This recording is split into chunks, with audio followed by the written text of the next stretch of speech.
Hello everyone, let's review the results of July's 3-card blind main event tournament. This month we had 335 participants, 58 of whom were brand new players to the main event. So if you're a new player watching this video right now, thank you for trying the format and I hope to see you again next month. Among the 335 submissions, there were 212 unique decks. If we weigh the cards in these decks by their performance and run them through the Simpsons Diversity Index, we would see that this month had a decrease in diversity compared to the prior month. The 3-card blind diversity grade for this month is a B. This month was the first month that cards from Marvel superheroes were legal in the format. Although there were a few cards that were relevant for the format, by far the one that was most significant was Doctor Doom Unrivaled. Doctor Doom Unrivaled has the same tax as a number of notorious banned cards, so a huge number of players were aware that this was going to be important in the meta. This had two consequences. The first was that Doctor Doom was very popular. It was the 4th most popular card this month. The second consequence is that many players came prepared in some way to deal with Doctor Doom, which helps explain why it underperformed despite it being a card that has clear applications in the 3-card blind format. Because the fastest Doctor Doom decks can win on the 3rd turn of the game, and there isn't really any way to outrace Doctor Doom, you will see that the most popular decks this month were aimed at interacting with Doctor Doom in some way, whether that was destroying him or just preventing him from being deployed entirely. The most popular deck this month was Island, Seize Claim, and Sleep Curse Fairy. Sleep Curse Fairy was just on the ban vote last month, so it isn't too much of a surprise that it was both popular and effective this month. But it's worth noting that Seize Claim in particular is effective against a lot of the Doctor Doom decks that rely on non-basic lands to cast him on turn 2 or later. The most popular card for a second month in a row was Ancient Tomb, which as a powerful mana source that supports multiple different types of decks is par for the course. But I do think it's worth noting that Ancient Tomb in the context of this month may have been represented at a little higher share than it ordinarily would because cards like Phyrexian Revoker could be a silver bullet for Doctor Doom. And with that, let's continue to discuss the meta while we review our winners. In Novice 3, we had a tie. Shplee was playing Force of Virtue, Quicksilver Brash Blur, and Senyu, Keen-Eyed Protector. Behind Doctor Doom, Quicksilver could be the second most impactful card to come out of Marvel superheroes. At baseline, he looks like a side grade to a Chancellor of the Forge Goblin, but in the context of this deck, he offers a significant upgrade to Rograk. Although Rograk's evasion is nice, Quicksilver can attack a turn sooner and likewise bring Senyu into play a turn sooner. The deck is fast, splits its threats up so it's less vulnerable to single target removal, and Senyu has evasion and can also play some interesting blocking games where you can exile it while it's blocking, keep it alive, and then bring it back the following turn by attacking with Quicksilver again. Flebjamin was playing Ancient Tomb, Lodestone Golem, and Mana Vault. This is a familiar deck and it continues to be relevant for the same reasons. Lodestone Golem locks a lot of decks out of the game, including many of the Doctor Doom variants. And even when it fails to lock decks out of the game, Lodestone Golem is just a big body, and if your opponent doesn't have a way to deal with it, it can usually outrace them. In Novice 2, our winner was Oron3991, who was playing Dreadhorde Invasion, Peatbog, and Smallpox. This is another classic deck and one that we've seen in a few different forms over the years. Dreadhorde Invasion is a respectable threat on its own, but the reason it matters here is that because you can cast Smallpox into it, you can break parity on Smallpox's symmetrical effect, leaving you only minorly inconvenienced and your opponent potentially with nothing.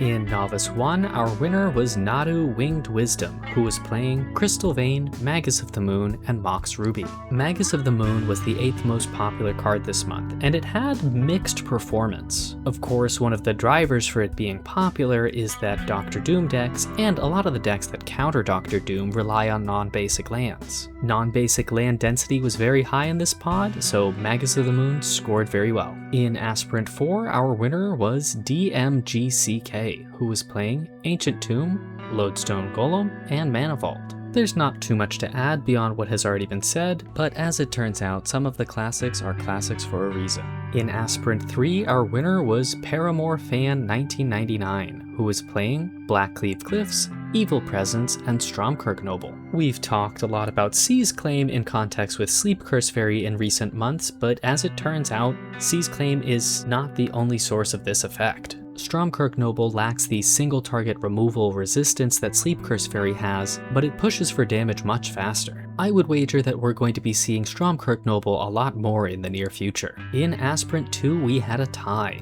Fensi was playing Island, Seize Claim, and Sleep Curse Fairy. As we've already hinted at, being able to mess with your opponent's lands was particularly good this month. I think that Sleep Curse Fairy was probably the better threat compared to Stromkirk Noble because so many players came with removal to aim at Dr. Doom that Stromkirk Noble was liable to get caught in the crossfire. Sleep Curse Fairy can ignore Dismember, Solitude, and Pyrokinesis with no issues. FC Wombat was playing Anti-Sentence, Blinkmoth Nexus, and Mox Jet. That's right folks, even after countless bans that targeted shells similar to this one, it turns out that turn 1 discard is still pretty good. Anti-Sentence can't hit instants and sorceries, but the fact that you have that additional mode that lets you remove small creatures really helps it deal with low to the ground decks that might deploy things early. In Aspirant 1, our winner was Mine, who was playing Dismember, Dreadhorde Invasion, and Peat Bog. Although we generally see Dreadhorde Invasion used with Smallpox, there will occasionally be times where Dismember comes in handy. In the context of this month, the most relevant example is that Dismember can be cast for 1 mana, which means that you can cast it for 2 through a Lodestone Golem tax, or cast it for a red mana off of your opponent's Magus of the Moon. With so many of these effects running around this month, Dismember might have been the better choice. In Contender 7, our winner was Don't Bolt Me Bro, who was playing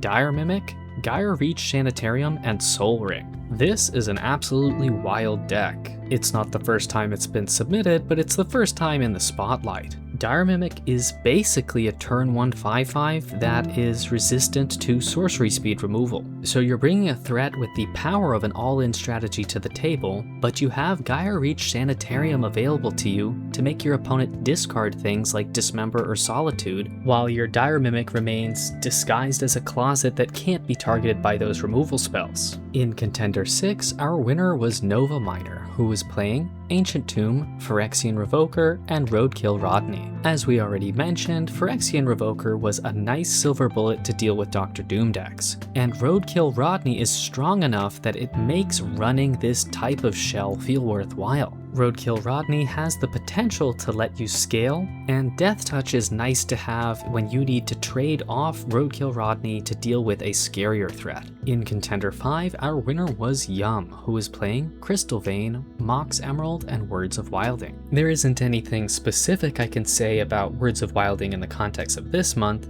but part of the reason we're seeing it is it's just been generically one of the strongest decks for a long time. Although this deck gets completely cooked by Dr. Doom, a 2/2 every turn can mean impending doom for many other decks. In Contender 4, our winner was Quagsirus, who was playing Blinkmoth Nexus, Michelangelo the Heart, and Mox Emerald. Scaling threats and 3-card blind are a timeless combination. Michelangelo can buff either himself or Blinkmoth Nexus, which can help you leverage the evasion of Blinkmoth Nexus and also make sure your eggs aren't all in one basket. And if you don't need the evasion, you can crack the food token every turn, making this a very hard deck to race. In Contender 3, we had a tie between Kamatana and TAS, who were both playing Lotus Petal, Aboro Palace in the Clouds, and Rat King Verminister. We saw this deck win last month as well, and I called out that I think people forgot how good it was. Scaling tall and wide at the same time is an incredible characteristic to have in 3-card blind, and I think this performance solidifies that we will continue to see this deck in the future. In Contender 2, our winner was Yeti331, who was playing Quicksilver Brash Burr, Senyu Keen-Eyed Protector, and Solitude.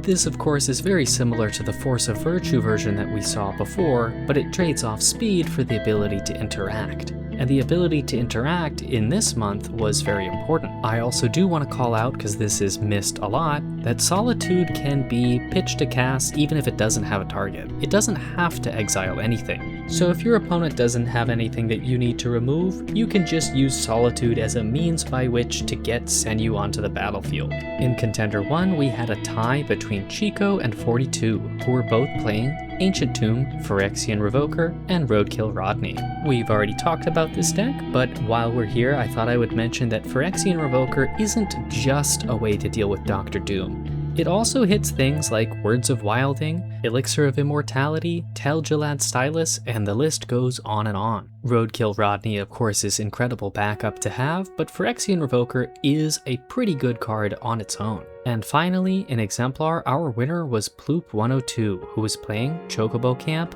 Dismember, and Fungal Reaches. This deck is incredibly slow, but in this Exemplar pod it could afford to be. A huge number of players came with highly interactive decks, in part to deal with Dr. Doom. One of the trade-offs to being highly interactive is that you don't have that much in terms of speed. So players who showed up with a couple of 1/1s and a Pyrokinesis, or Quicksilver, Senyu, and Solitude, could be reduced by Dismember to a single 1/1 threat that couldn't hope to outrace Chocobo Camp in time before it started cranking out birds. Just these two types of decks alone made up 10 of the 30 Exemplar decks this month. But Ploop was a little shy of having enough elo to claim the champion title. Our champion this month was CK, who was playing Chancellor of the Forge, Dryad Arbor, and Pyrokinesis. We've already hinted at it a little bit, but Pyrokinesis, of course, was very helpful for dealing with Dr. Doom. And the benefit to running Dryad Arbor here isn't just the fact that it's an additional body, it gives you the 1 mana you need to cast a Pyrokinesis through something like Lodestone Golem. This makes CK our new champion with an impressive 1896 elo rating. But I do want to make the additional call out that CK is the longest running 3-card blind player that is part of this community and has participated in 38 consecutive main events. So I want to congratulate CK on becoming champion, but also thank them for having been such an incredible contributor to the community. And with that, I'd like to congratulate all our winners one more time before we move on to discussing the outcomes of this month's community ban vote. This month you voted on these 6 cards to determine whether they would be added to the ban list or remain legal in the format. And with the exception of Soul Partition, Dr. Doom Unrivaled, Chancellor of the Forge, Solitude, Words of Wilding, and Sleep Curse Fairy have all been added to the ban list. Alright, so let's begin by talking about Soul Partition. And you might be thinking, why is this on the ban vote? Or you might even be thinking, wait, this was legal? Because as it turns out, we unbanned Soul Partition last month, but it was so massively overshadowed by Dr. Doom and all of the other meta nuances this month that it only saw 2 submissions. Although it does have a history of being a very powerful card, unsurprisingly, the overwhelming majority of the community want to see what this card is actually capable of before it makes its way back to the ban list. And of course, the elephant in the room this month was Dr. Doom Unrivaled. And although there was a small number of players that were interested in giving this card another chance because it scored poorly, most players saw how the meta warped around it and decided it doesn't really need another chance. I think it's also worth calling out here that although it wasn't made clear in our winners, it isn't actually that easy to counter all of the different types of Dr. Doom decks. Of course, the generic version of Dr. Doom can be beaten by normal single target removal. Other versions that aim to give Dr. Doom haste was a driving factor in forcing players to turn to land disruption like Magus of the Moon to deal with it. And of course, a consequence of that is that cards like Magus of the Moon don't just punish Dr. Doom decks, they hit the entire meta in a way that makes things like storage lands and depletion lands feel much less appealing. Next we have Chancellor of the Forge. Chancellor of the Forge has been a card that has been in and out of discussion for balance reasons for a long time, and this isn't the first time it's been banned. We banned Fury back in April, and now we're looking at Pyrokinesis as being one of the stronger decks in the format.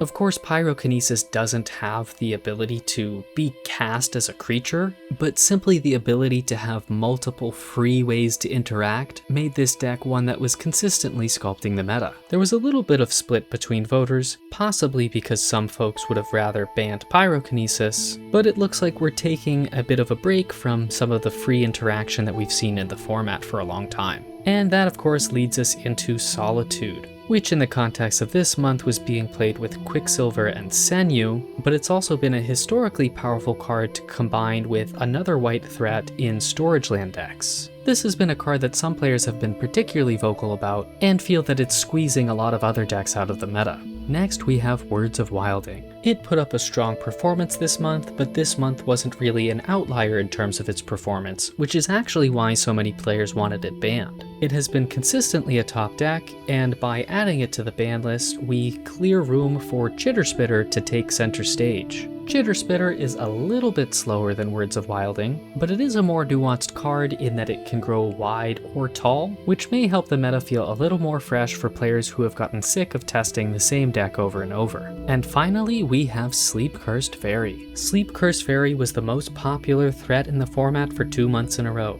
That's right, it was more popular than Doctor Doom. It has put up consistently solid performances, and I think at this point, most people just feel it's gotten stale. With it out of the way, there is a lot more room for players to consider other one-drops, perhaps putting things like Student of Warfare, Stromkirk Noble, and Scythe Tiger at the top of people's radars. But what if there was another? Before we wrap up here, we have to cover the outcome of the unban vote that supporters of this community have the privilege of participating in. Among the cards that were eligible to be unbanned, there was one that will be removed from the ban list, and that is Sen's Tactician. We haven't seen Sen's Tactician since July of 2024. But back in this point in time, this type of one-drop called a Chronomaton was format defining. Easily pairable with powerful removal or hand attack, and the ability to scale while threatening to block will make Sen's Tactician an interesting addition to next month's meta. Cards from the upcoming Hobbit set will also be legal during next month's event, so be sure to keep your eyes out for possible new format staples. Don't forget that if you want to participate, you can do so by visiting the website to submit your deck between the 1st and the 7th of the month. I'm excited to see what all of you can cook up. Thanks for watching everyone, and see you soon.